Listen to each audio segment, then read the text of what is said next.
Sorry to bother you. Come on, it's probably not worth it. Everyone knows that the Greeks and Romans invented everything anyway. Oh, did they now? And you're sure about that, are you? You know, I might just have something for you. You seem to be up to the task. I suppose I could... Follow me. I've got just the book for you.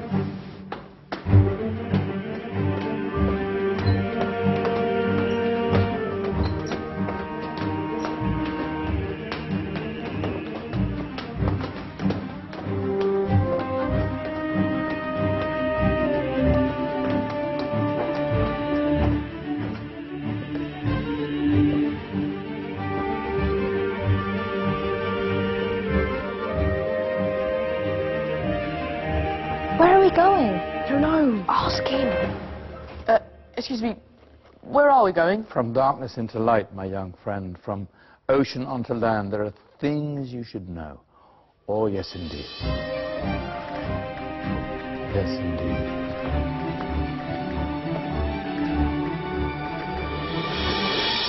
Now, I know I left it around here somewhere.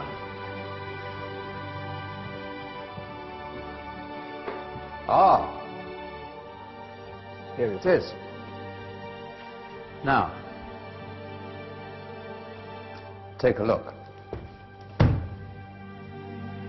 If you dare.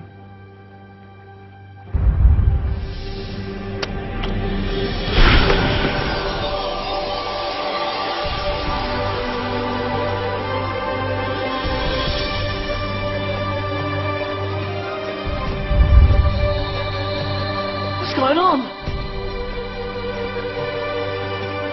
Welcome to the Dark Ages, or as it should be known, the Golden Ages. Who are you? I am Al-Jazari, engineer and ingenious inventor. I thought you said this was the Dark Ages. It doesn't look very dark. That's because it's all a matter of perspective, my soon-to-be illuminated friend. Of course, there are parts of the world that weren't dark at all, but in a civilization that stretched from Spain to China, the golden rays of discovery and invention shone over everything. What civilization? The Muslim civilization, my young friend. Through scholars and scientists of various faiths, some of the most important discoveries known to man were made at this time.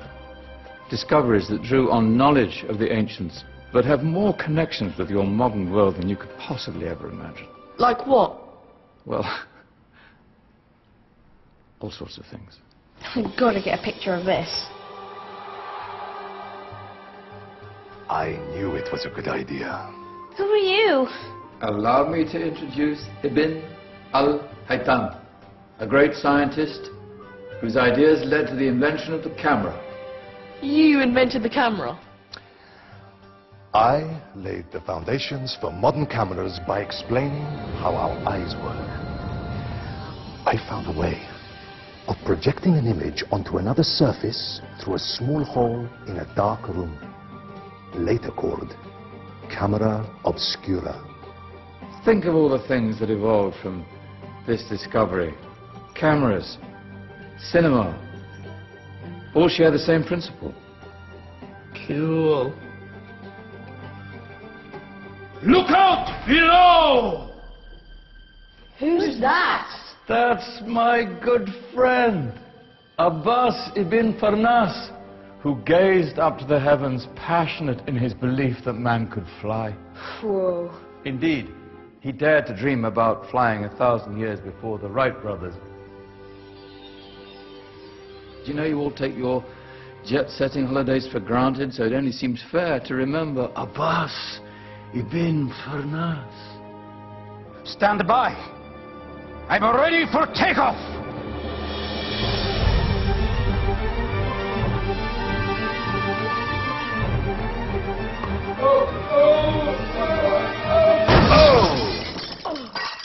You did forget one thing, though.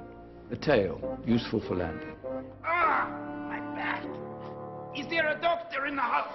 Did someone call? Ah, my old friend, why don't you introduce yourself to my young guests? I am Abul Qasim al-Zahrawi.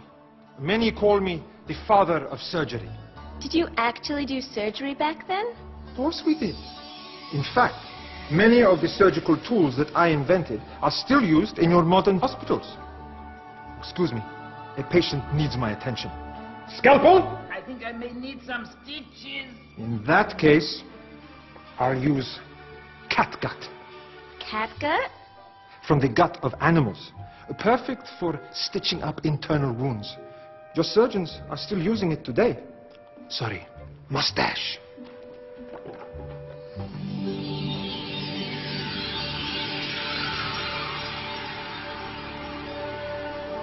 Who's she? That's Mariam al-Astrolabi, one of the many brilliant women of her time. She made sophisticated astrolabes. Astro what? Astrolabes. They show the sky and the stars on a small flat plate you can hold in your hand. Think of them as ancient calculating or timekeeping devices. Today you have your watch, your compass, satellite navigation, helping people and explorers travel the world. Science at its brilliant best. And all these things were developed during the Golden Ages. Yeah, that's just the tip of the iceberg. There were thousands of other inventions covering all areas of life, and in the years that followed, their influence spread across the whole of medieval Europe. So you see, it wasn't so dark after all. What about you? Me? What did you invent? Well, I don't want to be big-headed, but I made some groundbreaking advances in engineering. I suppose my most significant discovery converted rotary motion into linear motion using a crank and connecting rod. It's essential in pumps and engines. In fact, I've no idea how the Industrial Revolution could have happened hundreds of years later without such a device. Not that I ever get the credit I deserve. But my crowning glory was my amazing time-telling machine, my legendary elephant clock.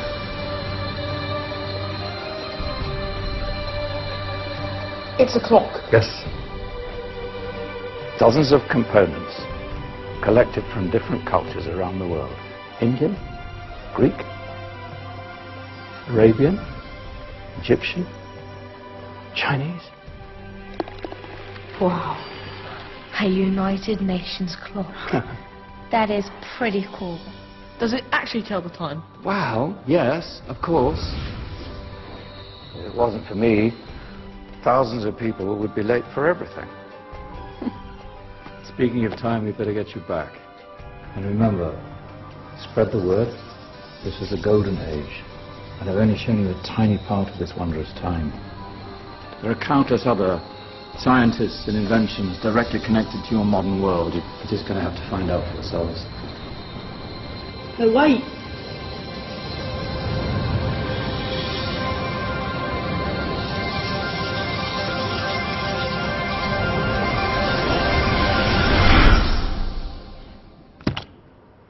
Whoa.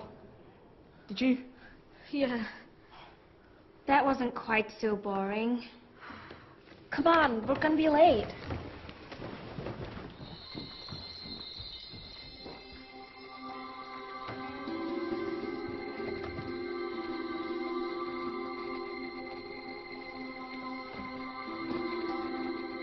So,